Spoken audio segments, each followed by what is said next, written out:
Hi hello नमस्कार, कैसे हैं आप सब। आशा करता हूँ अच्छे होंगे, स्वस्थ होंगे और मस्त होंगे। दोस्तों, आप सभी को होली की बहुत बहुत शुभकामनाएं। उम्मीद करते हैं कि अगली होली हम आप लोग का जो गुजरेगा वह बिहार पुलिस के ट्रेनिंग कैंप में गुजरेगा दोस्तों। तो चलो दोस्तों, शुरू करते हैं। आज का हमारा आज से एक नया सेट सीरीज स्टार्ट कर रहे हैं। तो आज का प्रैक्टिस सेट नंबर 1 को हम लोग डिस्कशन करेंगे। तो चलिए शुरू करते हैं। आइए आ जाइए। पहला हमारा क्वेश्चन है, और उम्मीद है आप सभी लोगों ने टेलीग्राम से जुड़कर पीडीएफ को डाउनलोड करके लगा लिया होगा। कितना नंबर आ रहा है दोस्तों, आप लोग कमेंट करके जरूर बताएं। पहला क्वेश्चन हमारा, नदी शब्द का पुल्लिंग रूप है। तो देखिए दोस्तों, ऑप्शन के अनुसार हम लोग देखेंगे तो नदी शब्द का जो पुल्लिंग रूप हो जाएगा वह हमारा नद हो जाएगा। क्या हो जाएगा? नद। ऑप्शन नंबर ए हमारा सही हो जाएगा। और बात करें दोस्तों, नद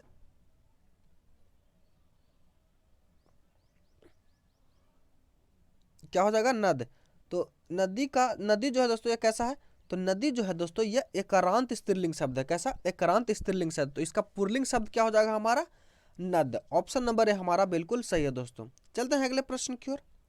अगला प्रश्न है, हाथों हाथ में कौन सा समास है? तो देखिए दोस्तों, हाथों हाथ में समास की बात करेंगे तो हाथों हाथ में जो है हमारा वह अवयवी भाव समास है। कौन सा समास? अवयवी भाव समास। तो अवयवी भाव समास कहते हैं किसे हैं दोस्तों? तो अवयवी भाव समास हम लोग उस कहते हैं जिसका पहला पद प्रधान हो, उसे अवयवी भाव समास कहा जाता है। यानी ऑप्शन नंबर बी हमारा बिल्कुल सही है। अगला प्रश्न है, जलज शब्द का अर्थ है। तो जलज का जो अर्थ होता है वह क्या होता है? तो जलज का अर्थ होता है जल में जन्म लेने वाला। तो यानी जैसे कि कमल दोस्तों। तो ऑप्शन नंबर ए हमारा बिल्कुल सही हो जाएगा। निम्नलिखित विकल्पों में से तत्सम शब्द का चयन कीजिए। तो तत्सम शब्द का चयन करेंगे दोस्तों तो इला, यह जो हमारा तत्सम शब्द हो जाएगा। तत्सम शब्द क्या हो जाएगा? तत्सम। एला का जो तद्भव रूप होता है वो क्या होता है दोस्तों? तो एला का जो तद्भव रूप होता है वह इलायची होता है। क्या? इलायची। इसको भी आप याद रखिएगा। अगला प्रश्न हमारा, निम्नलिखित में से कौन सा शब्द मोर का पर्यायवाची है? तो मोर का पर्यायवाची जो हो जाएगा दोस्तों हमारा सिखी हो जाएगा। क्या? सिखी। ऑप्शन नंबर सी हमारा जो है सही है। इसका मोर का और भी पर्यायवाची नाम है, जैसे हम लोग उसको मयूर भी कहते हैं दोस्तों। मयूर हो गया, कलापी हो गया, नर्तक प्रिय हो गया। ये सब जो है मोर के अन्य पर्यायवाची नाम हैं। अगला हमारा, निम्नलिखित विकल्पों में से तद्भव शब्द का चयन कीजिए। तो इसके अनुसार देखेंगे तो मुंह, मुंह जो है हमारा तद्भव शब्द हो जाएगा। क्या? तद्भव। ऑप्शन नंबर डी हमारा बिल्कुल सही है दोस्तों। निम्नलिखित विकल्पों में से नग्न शब्द के लिए पर्यायवाची शब्द चुनिए। तो नग शब्द, तो नग मिस होता है क्या दोस्तों? तो नग का जो मतलब होता है वह पर्वत होता है। क्या? पर्वत। ऑप्शन नंबर बी हमारा सही हो जाएगा। अब बात करें दोस्तों पर्वत की, तो इसके और भी पर्यायवाची शब्द बन सकते हैं। तो वह कौन कौन है? तो जैसे देखेंगे, भूधर हो गया दोस्तों, भूधर हो गया, पहाड़ हो गया, गिरी हो गया, अचल। ये सब जो है दोस्तों यह पर्वत के अन्य पर्यायवाची शब्द हैं। तो इसको भी आप याद रखिएगा। अगला प्रश्न है हमारा, अतुल शब्द के लिए समानार्थी शब्द का चयन कीजिए। तो अतुल मिस क्या होता है दोस्तों? तो अतुल मिस अनूठा यानी अनोखा। तो अतुल का जो समानार्थी शब्द हो जाएगा दोस्तों वो अद्वितीय। ऑप्शन नंबर सी हमारा सही हो जाएगा। निम्नलिखित विकल्पों में से ज्येष्ठ शब्द का सही विलोम का चयन कीजिए। तो ज्येष्ठ का सही विलोम क्या हो जाएगा हमारा? तो ज्येष्ठ मिस होता है दोस्तों कनिष्ठ यानी बड़ा। तो ज्येष्ठ मिस मतलब बड़ा, तो इसका जो कनिष्ठ यानी सबसे छोटा हो जाएगा दोस्तों। ऑप्शन नंबर बी ए हमारा सही हो जाएगा। अगला प्रश्न है, निम्नलिखित विकल्पों में से कृपण शब्द का विपरीनार्थक शब्द कौन सा है? तो कृपण का जो विपरीनार्थक शब्द हो जाएगा दोस्तों वह क्या हो जाएगा? तो दाता। क्या? दाता। ऑप्शन नंबर ए हमारा ऑप्शन नंबर बी हमारा सही हो जाएगा दोस्तों।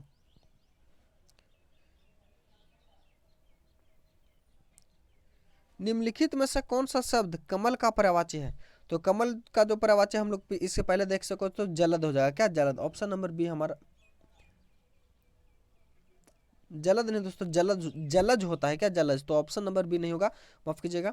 ऑप्शन नंबर ए हमारा सही हो जाएगा दोस्तों, अरविंद। अगला है, what is the correct abstract from the polite. What is the correct, तो इसका जो आंसर होगा दोस्तों ऑप्शन नंबर डी हमारा सही हो जाएगा, politeness. Give of the pillar of H eyes, तो हिज का जो पुलर हो जाएगा वो हमारा क्या हो जाएगा, देयर हो जाएगा दोस्तों, क्या देयर। अगला दोस्तों कर रहा है, pick out the world is correctly spread, तो इसमें देखेंगे दोस्तों तो इमिडिएटली ऑप्शन नंबर ए जो हमारा वह सही हो जाएगा। वही दोस्तों बात करें 15 नंबर में, तो इसमें हो जाएगा दोस्तों बैगेज, ऑप्शन नंबर ए जो हमारा वह सही हो जाएगा। अगर मैथ का प्रश्न है इसको सोल्व करेगा तो दोस्तों तो कॉट 45 का इसको सोल्व करने के बाद जो आपका आंसर आएगा 1/2 आ जाएगा। 70 नंबर को सोल्व करेगा तो इसका जो आंसर हो जाएगा दोस्तों वह ऑप्शन नंबर बी हमारा सही हो जाएगा। 18 को सोल्व करेगा तो इसको सोल्व करने के बाद आपका आंसर जाएगा थीटा बराबर 135 डिग्री आएगा दोस्तों। वही 90 नंबर को सोल्व करिएगा तो 90 नंबर को सोल्व करने के बाद जो आएगा आपका आंसर आएगा ऑप्शन नंबर बी यानी -2 आ जाएगा दोस्तों। 20 को सॉल्व करेगा तो 20 को सॉल्व करने के बाद जो आपका आंसर आएगा वह 26 सेंटीमीटर तथा 18 सेंटीमीटर। और 21 को सॉल्व करिएगा तो इसका जो आंसर हो जाएगा दोस्तों 8/5। वहीं 22 को सॉल्व करेगा तो इसको जो सॉल्व करने के बाद आएगा 22 और 14। 23 को सॉल्व करिएगा तो इसको सॉल्व करने के बाद आप जो आपका आंसर आएगा दोस्तों 24। 24 को सॉल्व करेगा तो इसका आंसर आ जाएगा आपका n to power n/2 × 10⁻n। 25 को सॉल्व करेगा तो इसका जो आंसर आ जाएगा दोस्तों डी आ जाएगा। अगला प्रश्न है, वर्ष 1946 में निम्नलिखित में से कौन वित्त विभाग लेकर वायसराय की कार्यकारिणी परिषद में सम्मिलित हुआ था। तो देखिए दोस्तों वर्ष 1946 में लियाकत अली खान, कौन, लियाकत अली खान जो है वित्त विभाग को लेकर वायसराय की कार्यकारिणी परिषद में सम्मिलित हुए थे। ऑप्शन नंबर बी हमारा सही हो जाएगा। और लियाकत अली खान जो है दोस्तों ये किसका प्रतिनिधित्व करते, तो ये जो है मुस्लिम लीग का प्रतिनिधि कर रहे थे, मुस्लिम लीग के प्रतिनिधि के रूप में शामिल हुए थे। ऑप्शन नंबर बी हमारा सही हो जाएगा।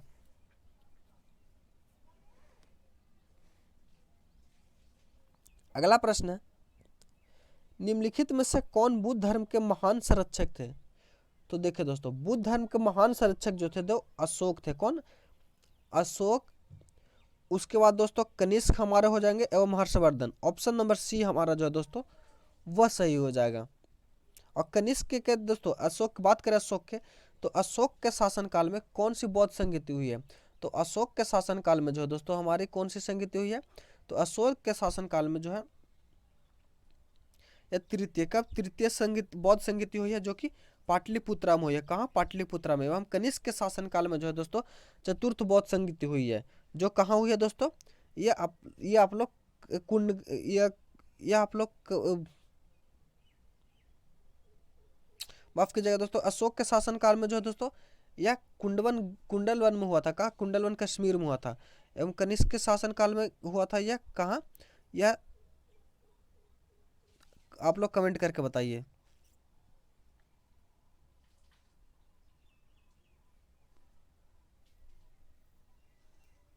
अगला प्रश्न हमारा, निम्नलिखित में से कौन royal commission of public services 1 India 1912 का सदस्य नहीं था। तो इसमें जो दोस्तों ऑप्शन नंबर डी बाल गंगाधर तिलक जो है वह नहीं थे दोस्तों। अगला प्रश्न हमारा, निम्नलिखित में से किस एक पत्रिका का प्रकाशन महात्मा गांधी ने अपने दक्षिण अफ्रीका प्रवास के दौरान किया था। तो दक्षिण अफ्रीका प्रवास के दौरान जो महात्मा गांधी ने कौन सी पुस्तक की रचना की थी दोस्तों, तो उन्होंने जो है तो इंडियन ओपिनियन, किसकी, इंडियन ओपिनियन की रचना की थी। ऑप्शन नंबर बी हमारा सही हो जाएगा। अब महात्मा गांधी जो दोस्तों दक्षिण अफ्रीका कब गए थे, तो दक्षिण अफ्रीका जो 1893 ईस्वी में गए थे। कब, 1893 ईस्वी में अब्दुल्ला सेठ के वकील के रूप में दक्षिण अफ्रीका गए थे, यानी अब्दुल्ला सेठ की पैरवी के लिए दक्षिण अफ्रीका गए थे। तो ऑप्शन नंबर बी हमारा सही हो जाएगा। और दक्षिण अफ्रीका में उन्होंने जो रंग-भेद नीति का विरोध करने वाले के रूप में भी उन्होंने वहाँ सत्याग्रह किया था दोस्तों। सबसे पहले सत्याग्रह शब्द का प्रयोग जो है महात्मा गांधी ने दक्षिण अफ्रीका में ही किया था। अगला प्रश्न हमारा, कांग्रेस के किस अधिवेशन में यह संकल्प पारित किया गया कि विधि के समक्ष जाति, वंश या स्त्री पुरुष का लिहाज किए बिना समानता होनी चाहिए? तो इसकी जो चर्चा है दोस्तों कराची के अधिवेशन 1931 में। कब? कराची अधिवेशन 1931 में। तो बताइएगा दोस्तों कराची अधिवेशन की अध्यक्षता किसने की थी? तो कराची अधिवेशन 1931 थी, इसकी जो अध्यक्षता जी वह सरदार पटेल के द्वारा की गई थी। किसके द्वारा? सरदार पटेल के द्वारा। वहीं दोस्तों बात करें लखनऊ अधिवेशन 1916 की, तो लखनऊ अधिवेशन 1916 की अध्यक्षता किसने किया था? तो इसकी जो अध्यक्षता किया था, ये जो इनकी 1916 में लखनऊ अधिवेशन की अध्यक्षता जो किए थे दोस्तों, ये आप लोग कमेंट करके बताइए। और लाहौर अधिवेशन 1929 इसकी जो है जो पंडित जवाहरलाल नेहरू ने की थी। किसने? पंडित जवाहरलाल नेहरू ने। अगला प्रश्न है निम्नलिखित में से कौन सा सैंधव स्थल पंजाब में है? तो पंजाब में जो दोस्तों हमारा पंजाब में जो है दोस्तों हमारा कौन सा हो जाएगा?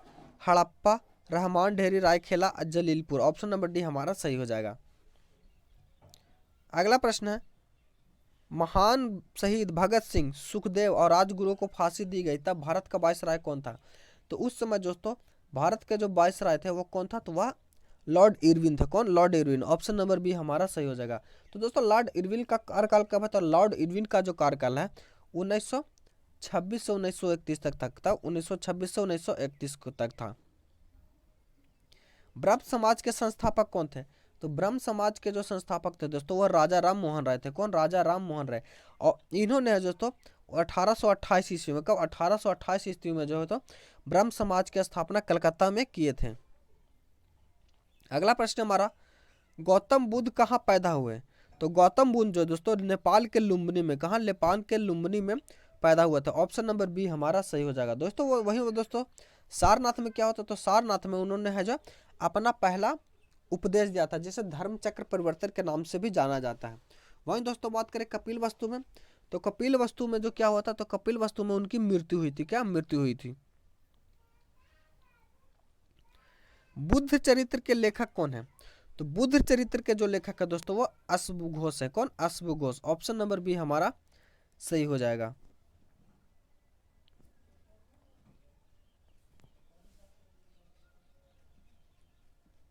अगला प्रश्न हमारा दोस्तों हरिश्चंद्र की किस लिए प्रसिद्ध? हरिश्चंद्र जो दोस्तों यह प्रयाग प्रशस्ति अभिलेख के लिए दोस्तों। और कालिदास किसके लिए? तो कालिदास एक प्रसिद्ध कवि हैं दोस्तों, इन्होंने शकुंतलम नामक पुस्तक को भी लिखा है। शकुंतलम नामक पुस्तक को भी लिखा है। अगला प्रश्न है सिंधु घाटी के निवासियों को किस धातु का ज्ञान नहीं था? तो सिंधु घाटी के निवासियों को दोस्तों किसका ज्ञान नहीं था? तो उन्हें जो है लोहा का ज्ञान नहीं था। ऑप्शन नंबर सी हमारा सही हो जाएगा। दिल्ली के किस सुल्तान ने घोड़ों को दागने की प्रथा प्रारंभ की थी? तो दिल्ली को जो घोड़े दागने की जो प्रथा है दोस्तों अलाउद्दीन खिलजी ने शुरू की थी। किसने? अलाउद्दीन खिलजी ने। ऑप्शन नंबर सी हमारा सही हो जाएगा। अगला प्रश्न है चालुक्य वंश की राजधानी थी। तो चालुक्य वंश की जो राजधानी थी दोस्तों क्या थी? तो चालुक्य वंश की राजधानी जो थी वह वातापी थी। क्या? वातापी। ऑप्शन नंबर ए हमारा जो है वह सही हो जाएगा। अगला प्रश्न है प्राचीन भारत में निम्नलिखित में से किस शासक ने जैन धर्म को स्वीकार कर संन्यास लिया था? तो जैन धर्म को स्वीकार कर जो संन्यास लिया था दोस्तों चंद्रगुप्त मौर्य ने। और उन्होंने अपने विधि को श्रवण बेलगोला, कर्नाटक के श्रवण बेलगोला में अपने शरीर को संलेखना विधि द्वारा त्याग दिया था। ऑप्शन नंबर बी हमारा बिल्कुल सही है दोस्तों। अगला प्रश्न है निम्नलिखित में से कौन सा युग्म सुमेलित नहीं है? तो देखिए दोस्तों कानपुर से 1857 में जो विद्रोह का नेतृत्व किया था वह नाना साहब ने किया था। सही है दोस्तों। झांसी से जो किया था वो लक्ष्मीबाई ने किया था। झांसी जो है ग्वालियर से तात्या टोपे और इलाहाबाद से वीर कुंवर सिंह। यह जो कथन है दोस्तों गलत है, क्योंकि इलाहाबाद से जो है इसका नेतृत्व किया था वह लियाकत अली खान ने किया था। किसने? लियाकत अली ने। किसने? लियाकत अली ने किया था। और वीर कुंवर सिंह कहाँ से नेतृत्व किया था? तो यह जो है बिहार के आरा के जगदीशपुर से किए थे। कहाँ से? बिहार के आरा के जगदीशपुर से इन्होंने 1857 के क्रांति का ने नेतृत्व किया था। और जब इनकी मृत्यु हो गई थी दोस्तों, तो इसके पश्चात बिहार के आरा से इस 1857 की क्रांति का नेतृत्व किसने किया था? तो वीर कुंवर सिंह के भाई अमर सिंह के द्वारा किया गया था। अगला प्रश्न, डेकर्सनबर्ग के किस देश का एक प्रसिद्ध पर्वत है?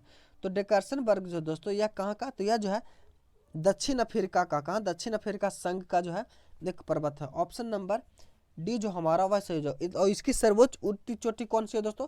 तो इसकी सर्वोच्च ऊंची चोटी जो है वह थबाना है। क्या? थबाना। इसको भी आप याद रखिएगा। अगला प्रश्न है, अधिकतर भारतीय किस समूह में है? तो अधिकतर भारतीय जो दोस्तों वह कर्केशियन में। कौन? कर्केशियन में। ऑप्शन नंबर ए हमारा सही हो जाएगा। अगला प्रश्न, कर्क रेखा और मकर रेखा के बीच के क्षेत्र को क्या कहते हैं? तो देखिए दोस्तों, कर्क रेखा और मकर रेखा के बीच के क्षेत्र को हम लोग उष्णकटिबंधीय क्षेत्र कहते हैं। क्या? उष्णकटिबंधीय क्षेत्र। ऑप्शन नंबर सी हमारा सही हो जाएगा। तो कर्क रेखा कितने डिग्री पर होता है दोस्तों? तो कर्क रेखा जो है 23.5 डिग्री उत्तरी अक्षांश रेखा को हम लोग कर्क रेखा कहते हैं। वह 23.5 डिग्री दक्षिणी अक्षांश रेखा को हम लोग मकर रेखा के नाम से जानते हैं। अगला प्रश्न है, समुद्री तट के सहारे कोहरे का निर्माण का कारण क्या है? तो समुद्री तट के सहारे कोहरे का जो निर्माण का कारण है वो अभिवन है। क्या? अभिवहन है। ऑप्शन नंबर ए हमारा सही हो जाएगा। अगला प्रश्न है, हिमालय पर्वत के ऊपर से दक्षिण की ओर जाते हुए पर्वत दरों का सही अनुक्रम क्या है? तो इसका जो सही अनुक्रम क्या हो जाएगा दोस्तों? वह चंडी, सिपकी एवं मूलिंग। ऑप्शन नंबर बी हमारा सही हो जाएगा। अगला प्रश्न है, गंगा नदी की सहायक नदी में उत्तर की ओर बहने वाली नदी कौन सी है? तो गंगा नदी की सहायक नदी में उत्तर की ओर जो बहने वाली नदी है दोस्तों वह हमारी सोन नदी है। कौन? सोन नदी। ऑप्शन नंबर सी हमारा सही हो जाएगा। यह दोस्तों अमरकंटक से निकलती है। और यह कहाँ? तो यह दोस्तों अमरकंटक से निकलती है और पटना के पास दानापुर में आकर गंगा से मिल जाती है। क्या? ऑप्शन नंबर सी हमारा सही हो जाएगा। और पटना शहर जो दोस्तों गंगा एवं सोन नदी के संगम पर ही बसा हुआ है, कहिए एक तरफ से। भारत में शुष्क खेती के अंतर्गत एक प्रमुख फसल निम्नलिखित में से कौन सा है?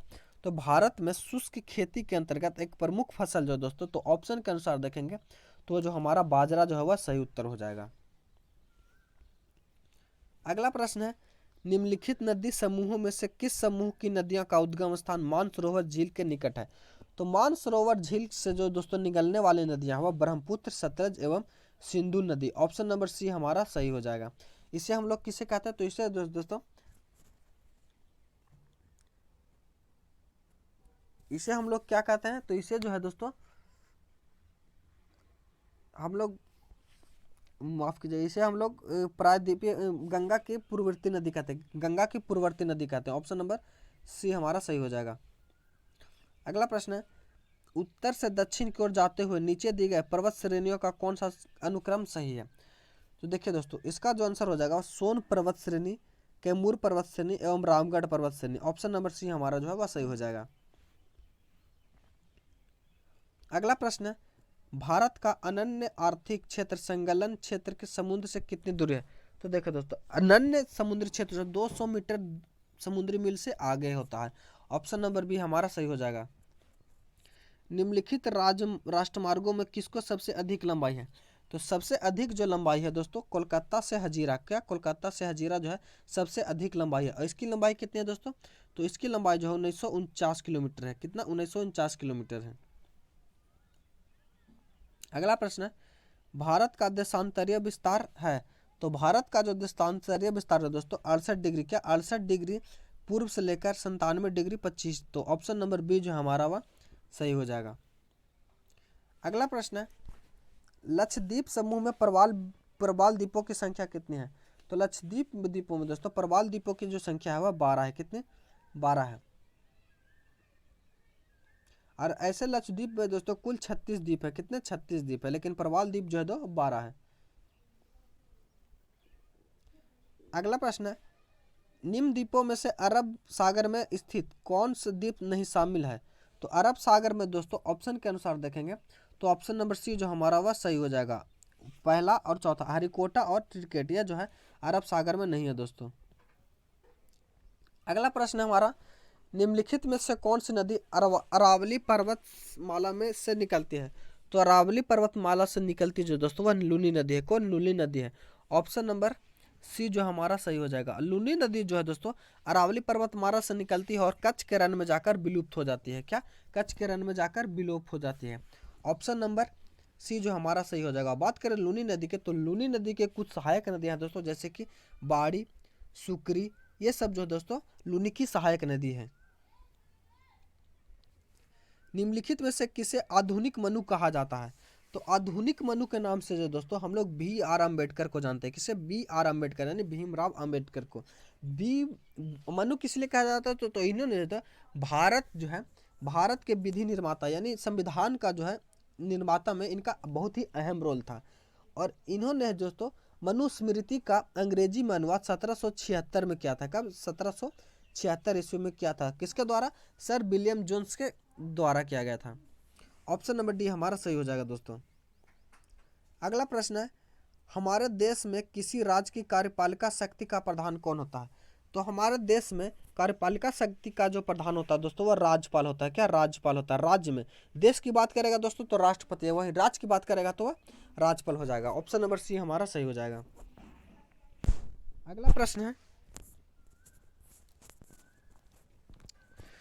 हमारे संविधान के भाग 3 में उपवन धर्म की स्वतंत्रता का अधिकार की अभिव्यक्ति किस प्रकार है? तो इसकी जो अभिव्यक्ति है दोस्तों वह उपयुक्त दोनों, नकारात्मक एवं सकारात्मक दोनों है। ऑप्शन नंबर सी हमारा सही हो जाएगा। अगला प्रश्न है, भारत में नागरिकता संबंधित विधि बनाने का अधिकार प्राप्त है किसे? तो भारत में नागरिकता संबंधी विधि बनाने का जो अधिकार प्राप्त है दोस्तों वह किसे? तो वह संसद को प्राप्त है। किसके? संसद को प्राप्त है। ऑप्शन नंबर ए जो हमारा वह सही हो जाएगा। हमारे संविधान के किस अनुच्छेद के अंतर्गत अनुच्छेद में पर्यावरण का संरक्षण तथा संवर्धन उपबंधित है? तो यह जो है दोस्तों किससे? तो अनुच्छेद 48 के क्रम में। ऑप्शन नंबर बी हमारा सही हो जाएगा। भारतीय संविधान में सार्वजनिक वयस्क मताधिकार की व्याख्या किस अनुच्छेद में की गई है? तो इसकी जो चर्चा है दोस्तों वह अनुच्छेद 326 में की गई है। किसमें? 326 में। ऑप्शन नंबर सी हमारा सही हो जाएगा। संविधान के प्रारूप समिति के अध्यक्ष डॉक्टर बी आर अम्बेडकर ने किस अनुच्छेद में को संविधान का हृदय या आत्मा कहा है?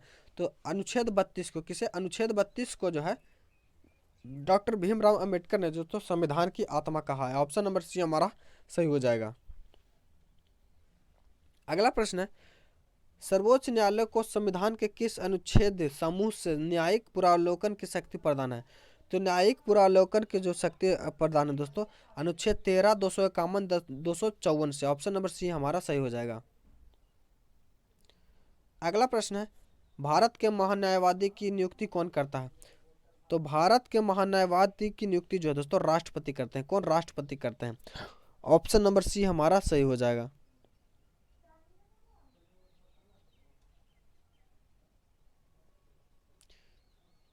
और इसकी चर्चा कितने दोस्तों? तो इसकी चर्चा जो अनुच्छेद 76 में है। अगला प्रश्न, स्वतंत्र भारत के प्रथम कानून मंत्री कौन थे? तो स्वतंत्र भारत के प्रथम कानून मंत्री जो थे दोस्तों डॉक्टर भीमराव अम्बेडकर थे। कौन? Doctor Bhimrao Ambedkar. Option number C हमारा सही हो जाएगा। अगला है, भारत एक क्या है दोस्तों? तो भारत एक जो दोस्तों राज्यों का संघ है। ऑप्शन नंबर सी हमारा सही हो जाएगा। राज्यपाल की नियुक्ति किसके द्वारा की जाती है? तो राज्यपाल की नियुक्ति जो दोस्तों यह राष्ट्रपति के द्वारा की जाती है। किसके द्वारा? राष्ट्रपति के द्वारा। ऑप्शन नंबर बी जो हमारा सही हो जाएगा। और इसकी चर्चा कितने? तो इसकी चर्चा जो अनुच्छेद 201 में दोस्तों। भारत में केंद्रीय मंत्रिपरिषद किसके प्रति उत्तरदायी होता है? तो भारत में केंद्रीय मंत्री जो है दोस्तों यह लोकसभा के प्रति, किसके प्रति? लोकसभा के प्रति उत्तरदायी होता है। ऑप्शन नंबर ए हमारा सही हो जाएगा। अगला प्रश्न है, भारत के राष्ट्रपति का कार्यकाल कितने वर्ष का होता है? तो भारत के राष्ट्रपति का जो कार्यकाल है दोस्तों वह 5 वर्ष का, कितना? 5 वर्ष का होता है। अगला प्रश्न हमारा, भारतीय संविधान की प्रस्तावना में 42वें संविधान संशोधन द्वारा कौन से शब्द जोड़े गए हैं? तो भारतीय संविधान की 42वें 42वें संविधान संशोधन में दोस्तों प्रस्तावना में जो शब्द जोड़ा गया है समाजवादी, धर्मनिरपेक्ष तथा राष्ट्र की अखंडता। ऑप्शन नंबर डी जो हमारा वह सही हो जाएगा। अगला प्रश्न है, रेलवे प्लेटफॉर्म के किनारे पर खड़े बालक के सामने तेज गति से रेलगाड़ी की गुजरने पर बालक क्या होगा? तो बालक जो है दोस्तों वह गाड़ी की ओर गिर सकता है। ऑप्शन नंबर सी हमारा सही हो जाएगा। टेलीविजनों के सिग्नल में एक निश्चित दूरी के आगे के स्थानों पर साधारणता नहीं प्राप्त की जाती है, क्योंकि जो दोस्तों पृथ्वी की वक्रता के कारण सिग्नल वही नहीं पहुंच पाता। ऑप्शन नंबर डी हमारा सही हो जाएगा। अगला प्रश्न है, वर्षा की बूंदें गोल होने का कारण क्या है?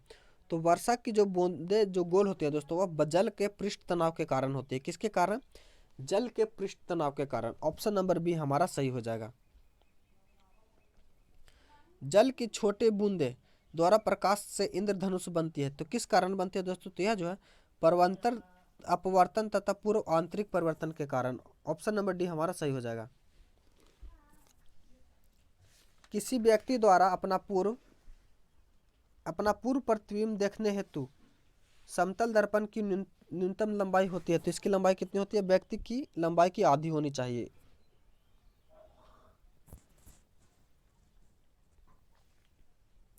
स्वतंत्र रूप से गिरने वाली वस्तुओं द्वारा तय की गई अनुक्रमानुपाती है किसके? तो यह जो होती है किसके अनुक्रमानुपाती होते हैं? तो गिरने के समय वर्ग के अनुक्रमानुपाती होते हैं।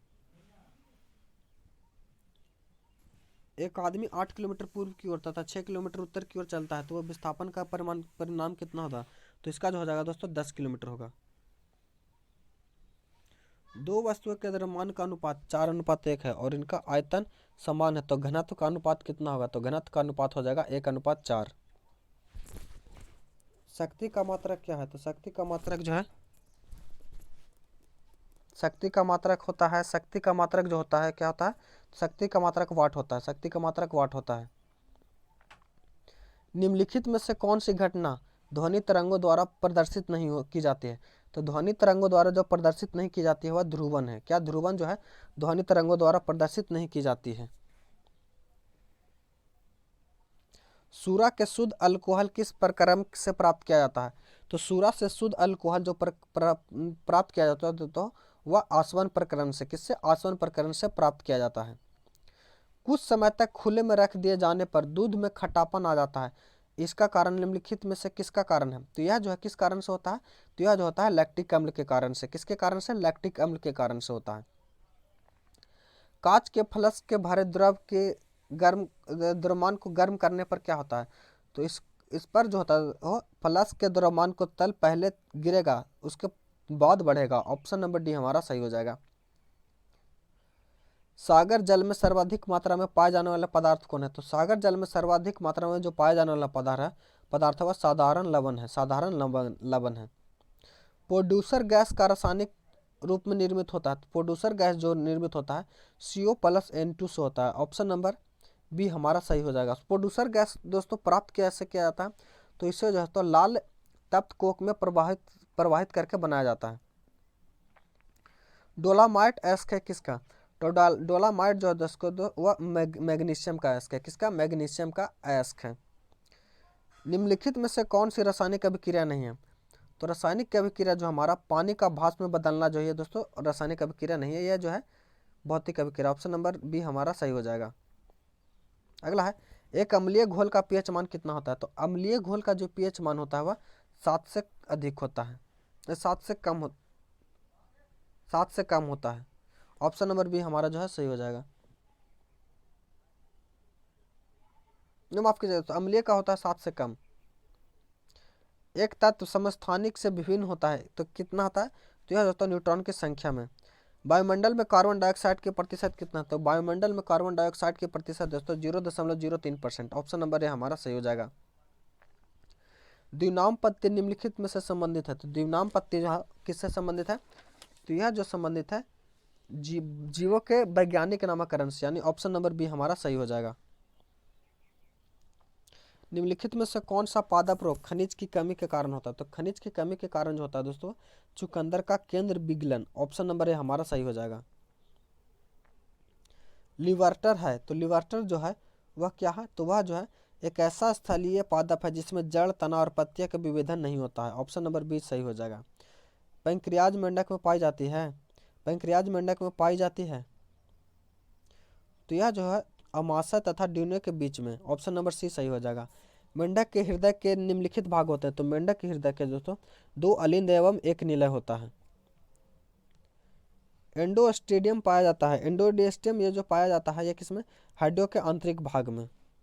पेशीय उत्तक की उत्पत्ति होती है कहाँ, तो पेशीय उत्तक की जो उत्पत्ति होती है मेजिडोर्सम कोशा में। ऑप्शन नंबर सी हमारा सही हो जाएगा।